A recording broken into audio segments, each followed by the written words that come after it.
en las manos de Dios. Son las mejores manos. No importa la circunstancia que nos rodeen, si estamos en las manos de Dios, estamos bien. Así que dígale a su hermano que está a su lado, estamos bien si estamos en las manos de Dios. Yo quiero invitarle a abrir sus Biblia en el libro de Jeremías, Jeremías capítulo 9. Y en Jeremías capítulo 9 vamos a leer nosotros 2 versículos y vamos a titular esta reflexión como la más excelente meta. La más excelente meta. Jeremías capítulo 9, versículos 23 y 24. Y puesto de pie leemos su palabra en esta noche. Siendo las 11:29, Jeremías capítulo 9, versículo 23. Tiene un título ahí el versículo, ese pasaje. El conocimiento de Dios es la gloria del hombre. Dice así su palabra en el nombre de Jesús. Así dijo Jehová: no se alabe el sabio en su sabiduría, ni en su valentía se alabe el valiente, ni el rico se alabe en sus riquezas, mas alábese en esto el que se hubiere de alabar, en entenderme y conocerme, que yo soy Jehová, que hago misericordia, juicio y justicia en la tierra, porque estas cosas quiero, dice el Señor. Señor, a esta hora te damos gracias. Gracias por el privilegio y la oportunidad que nos da de estar aquí en esta noche, despidiendo un año y recibiendo el próximo año. Dándote gracias por las cosas, Señor, que tú has hecho en nuestras vidas. Todas aquellas cosas, Señor, que nos parecieron maravillosa, gracia por ellas. Pero todas aquellas cosas que nos parecieron dolorosas, Señor, también gracias por ellas. Gracias porque de ti recibimos, Señor, todo. Y sea que nos parezca bueno o que nos parezca doloroso, todo viene para bendecir nuestras vidas. Señor, gracias te damos por tu palabra. Te rogamos en esta noche, Señor, que tú hables a nuestras vidas a través de tu palabra. Te necesitamos, Señor. En el nombre de Jesús te lo pedimos. Amén y amén. Pueden sentarse, mis hermanos. ¿Cómo es el tema? ¿O el título? La más excelente meta. Todos nosotros tenemos metas para el próximo año, ¿sí o no? ¿Cuántos tienen metas de los que están aquí? Tenemos metas, tenemos planes, tenemos programado cosas en nuestras vidas. Queremos alcanzar algunas cosas que nos hemos propuesto en este año que viene. Pero lo más importante en todas las metas que nosotros podamos tener es aquellas que tienen que ver con Dios. Son aquellas que tienen que ver con nuestro crecimiento espiritual, con nuestro desarrollo espiritual. Son las mejores metas que podamos tener, más que todo lo que tengamos planificado para hacer aquí en la tierra y alcanzar cosas aquí en la tierra. Las más importantes son aquellas que tienen que ver con el cielo. Amén. Que tienen que ver con las cosas de arriba, con las cosas que vienen de Dios. Así que estamos nosotros parados frente a un texto bíblico que habla de lo más importante que nosotros podemos tener.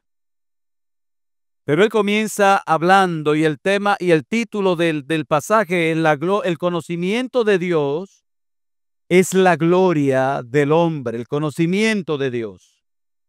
Y el texto dice: así digo Jehová, no se alabe el sabio en su sabiduría, ni en su valentía se alabe el valiente, ni el rico se alabe en su riqueza, mas alábese en esto el que se hubiere de alabar, en entenderme y conocerme, que yo soy Jehová, que hago misericordia, juicio y justicia en la tierra, porque estas cosas quiero, dice el Señor, dice Jehová. A nosotros se nos hace muy sencillo querer alabarnos. Nos alabamos, ¿sí o no? Sentimos nosotros muy frecuentemente que deben valorarnos más a nosotros, que deben reconocernos más, que deben a nosotros tenernos como en un sitial más alto. ¿Nos sucede o no nos sucede? Es natural que nos suceda. Es parte de la naturaleza caída nuestra. La Biblia lo llama, por ejemplo, Juan lo llama en la primera carta de Juan, en el capítulo 2, versículo 16, lo llama los deseos de los ojos, la vanagloria de la vida. Y esa soberbia tiene que ver con el orgullo nuestro. Tiene que ver con la naturaleza pecaminosa. Así que tenemos la tendencia nosotros de olvidarnos de Dios, de olvidarnos que todo lo que tenemos y que todo lo que somos se lo debemos a Dios. Porque sin Él no hay nada que nosotros podamos alcanzar. Así que nos gusta gloriarnos. Es parte de esa condición caída. Nos gloriamos de quienes somos. Nos gloriamos de nuestro apellido muchas veces, si es un apellido que tiene cierta posición. Yo soy Bermúdez, o soy esto, o soy lo otro, aquella gente. Nosotros somos Vidal, Polanco, Rodríguez, de eso hay mucho. Pero nos gloriamos muchas veces, nos gloriamos de la posición que tenemos. Nos gloriamos de los títulos que nosotros podemos alcanzar en este mundo. Nos gloriamos de las capacidades y de nuestras habilidades. No, porque yo sé hacer esto y yo lo hago bien. Y se siente cuando se dice, yo lo hago bien, se siente como que hay algo ahí. Nos gloriamos de muchísimas cosas en nuestras vidas. Nos gloriamos aún muchas veces hasta de la denominación a la cual pertenecemos y nos gloriamos del trabajo que tenemos y nos gloriamos de los hijos que tenemos, porque mis hijos son los mejores. ¿Para quiénes son los hijos los mejores? Para todos los padres. Y nos gloriamos de eso. Así que nosotros escuchamos frecuentemente hablar de la gloria de los hombres. Escuchamos hablar de esas glorias de la música. ¿Lo han escuchado hablar? Fulano es una gloria de la música. La gloria del deporte. ¿Conocen alguna gloria del deporte? Claro. Y así permanentemente nosotros estamos escuchando hablar de todo esto. Sin embargo, Dios dice en su palabra, la primera carta de Pedro, capítulo 1, versículo 24, refiriéndose a la gloria de los hombres, toda carne es como hierba, y toda la gloria del hombre, ¿como qué? Como flor de la hierba.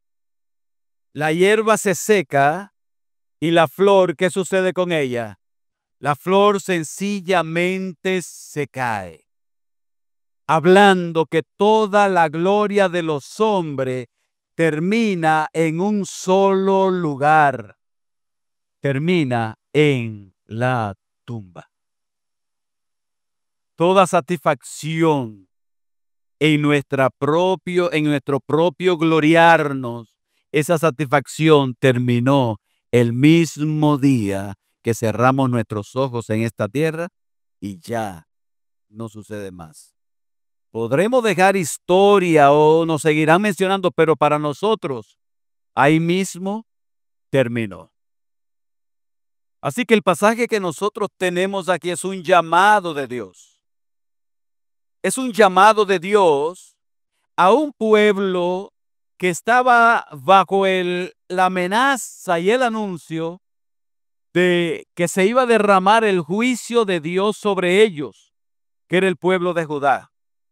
El pueblo de Judá estaba sumido en su pecado, estaba siguiendo su propio camino, se había olvidado de Dios, como nos sucede en ocasiones, y Dios le estaba anunciando y le mandaba decir permanentemente: si no se arrepienten, el juicio vendrá sobre ustedes. Pero ellos confiaban en tres cosas en las cuales ellos pensaban que estaba su bonanza. Y veamos nosotros estas tres cosas. Versículo 23. Primer punto, las vanas fuentes de la gloria humana.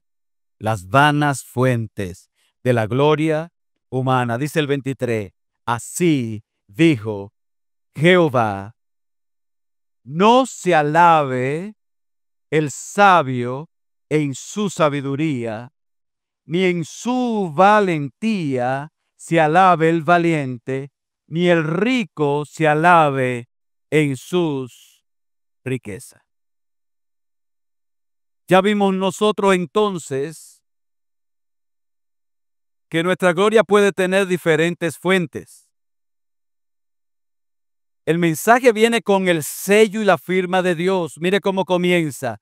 Así dice, ¿quién lo dice? Así lo dice Dios. Y si Dios lo dice, ¿qué es?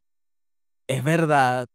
Y si Dios lo dice, es cierto. Y si Dios lo dice, se va a cumplir, llueva, truene o ventee, porque Dios lo dijo. Así dice el Señor. Muchos en este tiempo toman la expresión esta y la falsifican. Así dice el Señor.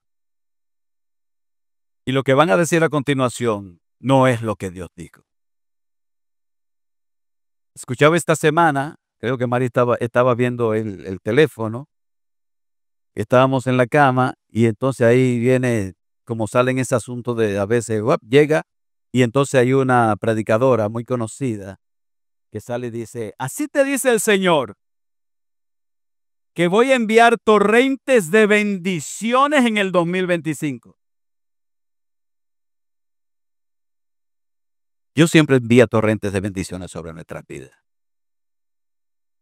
Pero lo que me llama la atención es que siempre esas expresiones solamente hablan de bendiciones y nunca hablan de arrepentimiento y nunca hablan de ponernos a cuenta con Dios.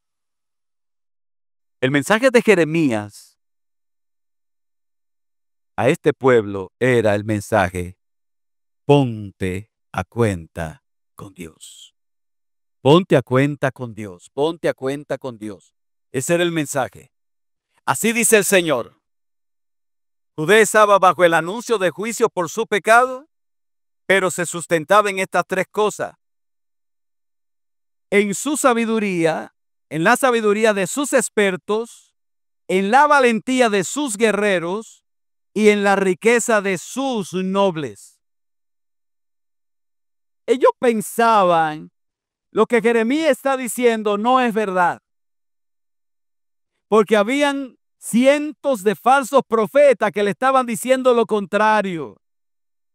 Le estaban diciendo: no, Dios está con nosotros, nosotros estamos bien y vamos a salir adelante así en la condición en la que nosotros estamos.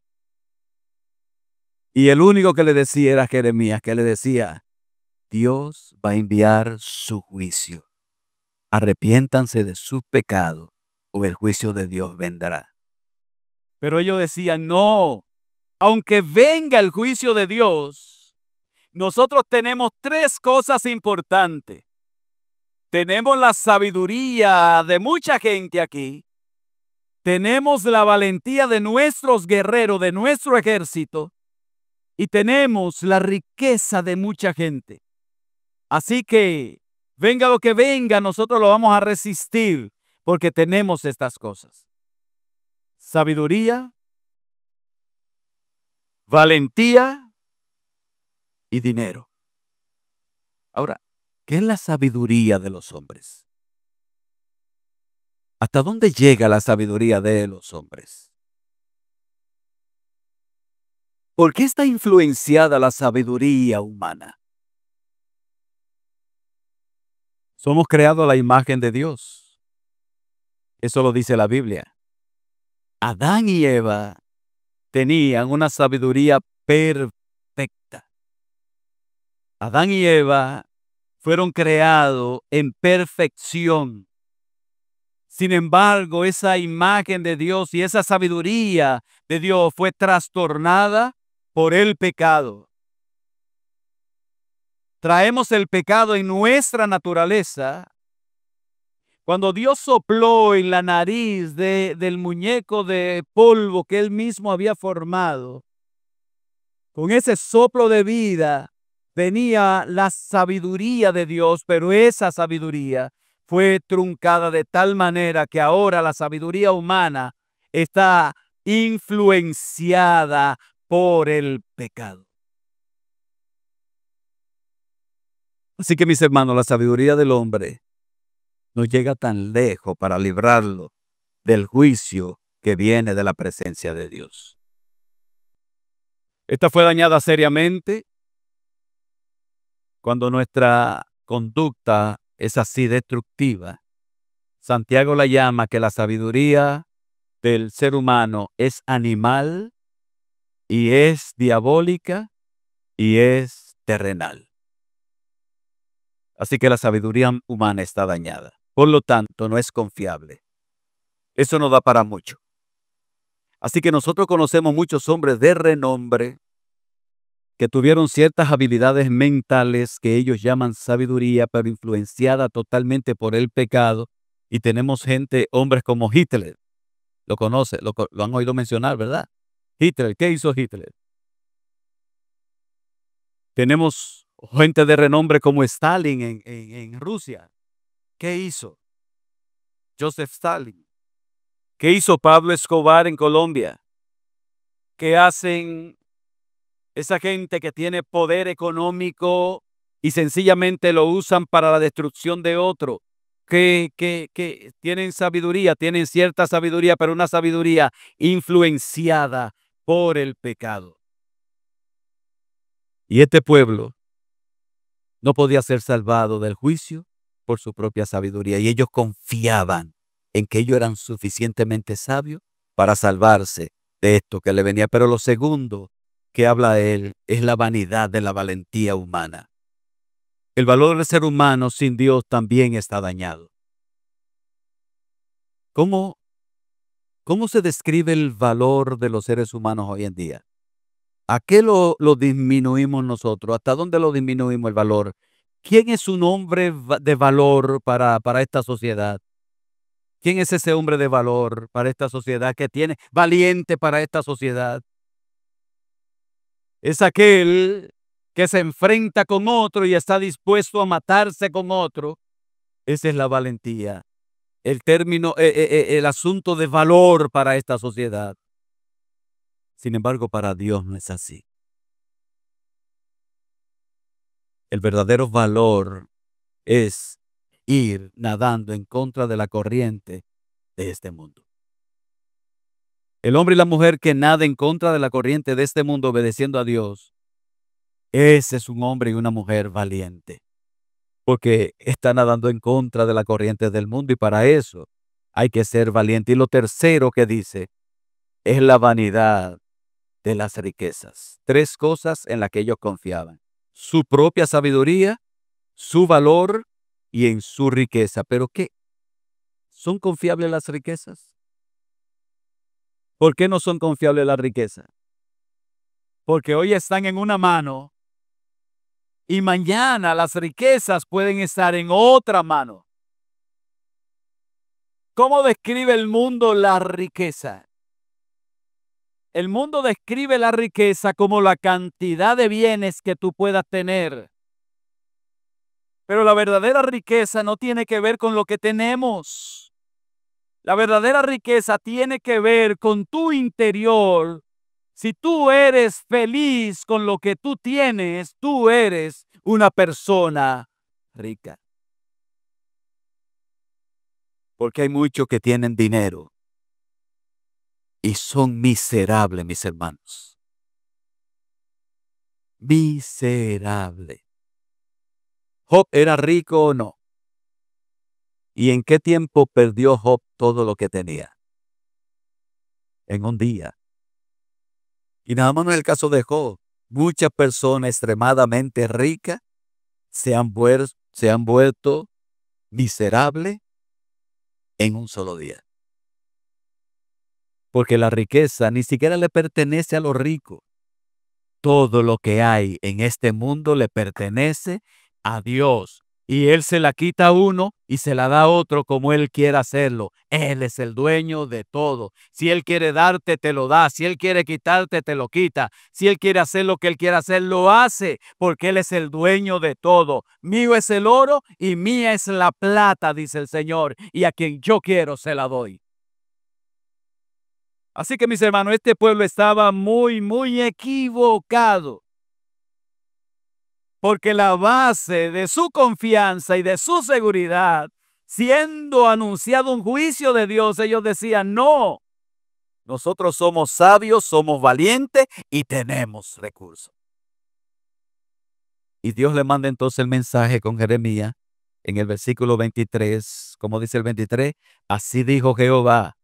No se alabe el sabio en su sabiduría, ni en su valentía se alabe el valiente, ni el rico se alabe en su riqueza. Y aquí viene la parte segunda, la verdadera fuente de la gloria del hombre. Es esta, versículo 24. Más alábese en esto el que se hubiere de alabar, en entenderme y conocerme que yo soy Jehová, que hago misericordia, juicio y justicia en la tierra, porque estas cosas quiero, dice Jehová.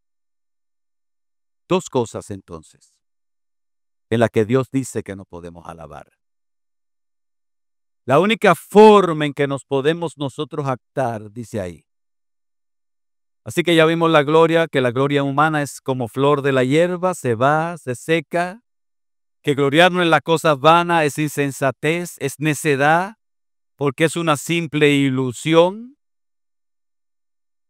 Y nadie está llamado a alabarse a sí mismo, ni a alabarse en las cosas que tiene. Nadie.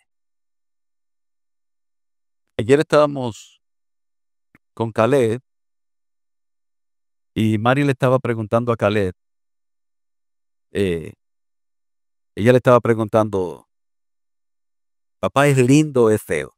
Refiriéndose a mi hermano. Y ese muchacho se queda pensando y entonces pone la cara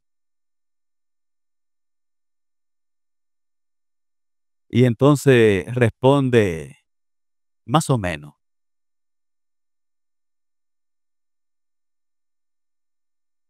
Pero ella no se quedó ahí, Mari. Entonces le pregunta, ¿y mamá es linda o fea?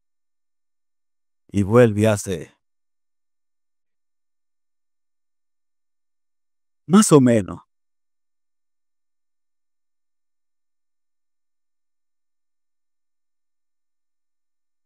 Y le pregunto, ¿y papi es lindo o es feo?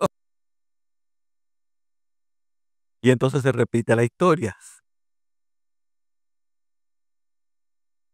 Y le pregunta, ¿y mami es linda o es fea? Y dice, linda.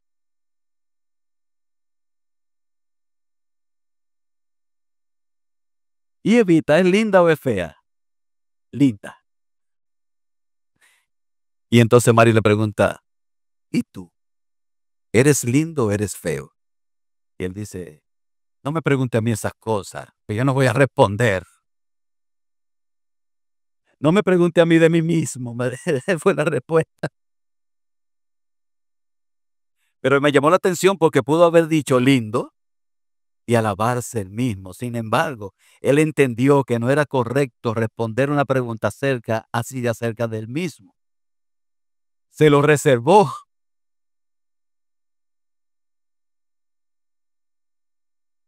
Pero es así, mis hermanos.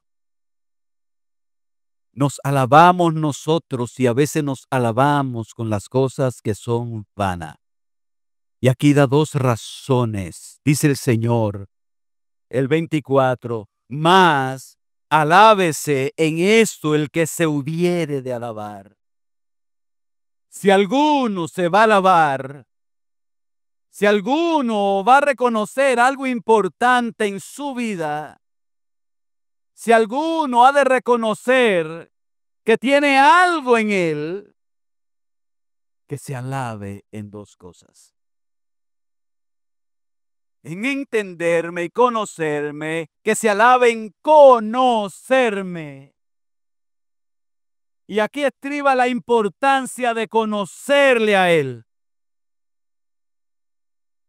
El medio a través del cual le conocemos, ¿cuál es? Levántela.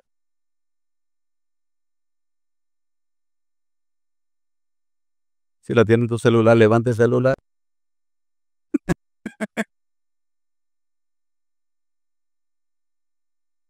Si alguno se va a alabar, alábese en conocerme.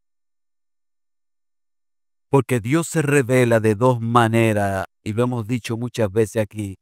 Dios se revela de una manera general a través de su creación, pero a través de la creación, yo no puedo conocer cosas específicas de Dios. Ahí dice que debemos alabarle por conocerle, y le conocemos de una manera especial a través de su palabra, porque Él revela desde Génesis hasta Apocalipsis cosas que son muy de Él, revela sus atributos, revela su carácter. Dios revela a través de su palabra. Desde Génesis 1:1, Él comienza a revelarse y revela que Él es el Dios creador de los cielos y de la tierra. Él se ha revelado desde Génesis hasta Apocalipsis. Él nos ha revelado a través de su palabra que Él es tardo para la ira, pero Él es grande en misericordia. Él se revela como el Dios que hace juicio. Él se revela como el Dios soberano que gobierna todas las cosas. Él se revela como el Dios que sustenta toda la creación. Él se revela como el Dios que provee. ¿Quién conoce a Dios como el Dios que provee en ese lugar? Pero Él se revela como el Dios que sana. Él se revela como el Dios que salva. Él se revela como el Dios que se sacrifica en un madero, en una cruz, para darle vida a todos aquellos que creen en Él. Él revela su carácter especial a través de su palabra. Él revela que Él es el Dios de amor, pero también revela que es el Dios que castiga el pecado del impío. Él revela que Él es el Dios que se aira y que está airado todos los días con el pecador. Él se revela y Él se da a conocer a través de su palabra.